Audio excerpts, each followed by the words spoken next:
For 38 years, I've sat on the bench, hearing countless cases, murderers in tears, thieves seeking redemption, and lost souls finding their way. But nothing could have prepared me for the cold-hearted arrogance I witnessed on that fateful morning, November 14th.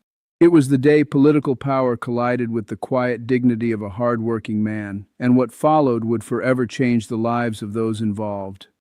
Before I dive into the shocking details, I need you to hit that subscribe button right now. This isn't just a courtroom drama, it's a wake-up call, a story about how we treat the people society too often overlooks. Stick around because by the end you'll be thinking about this trial long after the gavel falls. The case file arrived late the previous afternoon, just another disorderly conduct charge, or so I thought. But when my clerk, Martha, handed it to me, she was unusually quiet. Her note was clear. Judge, brace yourself. The video evidence in this case is hard to watch. I opened the file, and the defendant's name hit me like a slap to the face. Elena Sterling. If that name rings a bell, it should. Elena is the wife of Michael Sterling, the state senator running for his third term under the banner of For the Working People. The irony? His wife, standing in front of me, was accused of doing the very thing her husband claimed to fight against, exploiting the very people he promised to defend.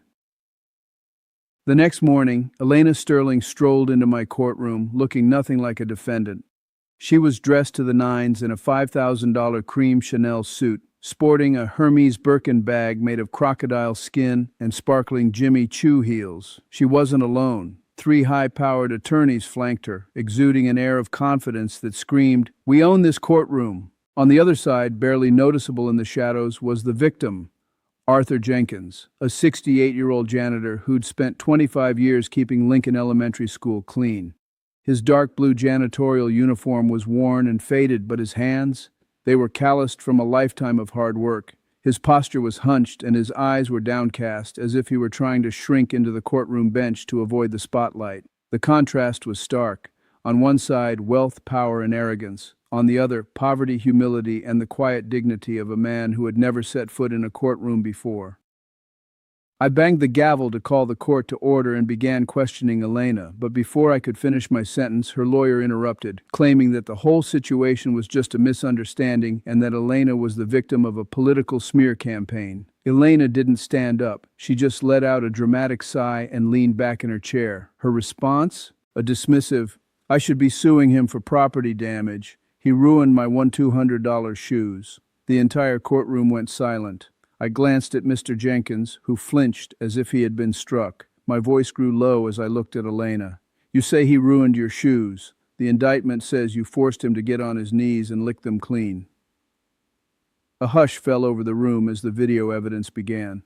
The video started with Mr. Jenkins slowly pushing a mop bucket, doing his job as he had for years. The video clearly showed him placing a wet floor sign to ensure the safety of the children. Then, Elena burst onto the screen. She was on her phone, barely noticing the janitor. In her haste, her expensive handbag clipped the mop handle, spilling water onto her shoe. What happened next is what made my blood run cold. Elena froze, looked down at her shoe, and then at Mr. Jenkins. She didn't check to see if he was hurt. She didn't apologize for the accident. Instead, she yelled at him. "You stupid, blind old fool!" she screamed, kicking his hand away as he tried to clean the mess. "You ruined my Italian suede shoes!" Then came the unthinkable. "Get down on your knees and clean it with your mouth." The entire courtroom gasped. Mr. Jenkins, trembling, lowered his head, not from shame but from fear. He had no choice. His livelihood, his pension, his health insurance, all of it was at risk. The lights came back on, and Elena tried to downplay what we had all just witnessed. "It looks worse on video than it actually was," she said, her arrogance still on full display. Her defense? He's just a janitor. It's his job to clean messes. But it wasn't just about the shoes. It was about power. It was about using her influence to degrade a man and strip him of his dignity. And it was about the fact that she thought she could get away with it. As the trial continued, witness after witness came forward to testify to the true character of Mr. Jenkins. Mrs. Sarah Higgins, the school principal, spoke of how she had witnessed Elena's threats to fire the janitor and even the staff. Then came Dr. James Miller, the chief of surgery at Providence General Hospital. Dr. Miller revealed that Mr. Jenkins had saved his life not through surgery but through simple acts of kindness when he was a lost and angry child. Dr. Miller, with tears in his eyes, described how Mr. Jenkins had helped him when no one else would. And when Elena questioned his motives, Dr. Miller's words left no doubt. Mr. Jenkins saves souls.